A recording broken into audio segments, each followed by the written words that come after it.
چگونه رهبری استوار اسلام را از یک حکومت نوپا به یک امپراتوری جهانی رساند.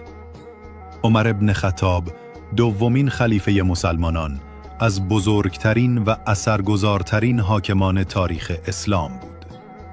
او در ابتدا از مخالفان اسلام بود، اما پس از ایمان آوردن به یکی از نزدیکترین یاران پیامبر تبدیل شد. پس از وفات ابوبکر، عمر خلافت را بر عهده گرفت و اصلاحات گسترده‌ای در اداره حکومت ایجاد کرد.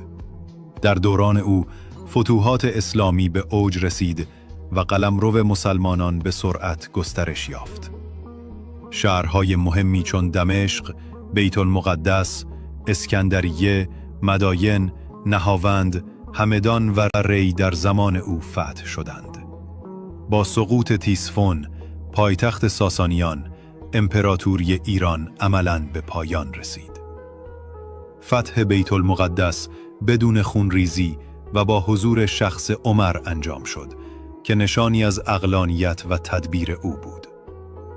او نظام دیوانی را بنیان نهاد، مالیاتگیری منظم، ثبت نام سپاهیان و قضاوت رسمی را سامان داد. نظارت شدید بر کارگزاران، رعایت حقوق غیر مسلمانان و تأکید بر عدالت از ویژگی‌های دوران او بود. عمر زندگی ساده‌ای داشت و خود را خدمتگزار مردم می‌دانست، نه حاکمی بر آنان.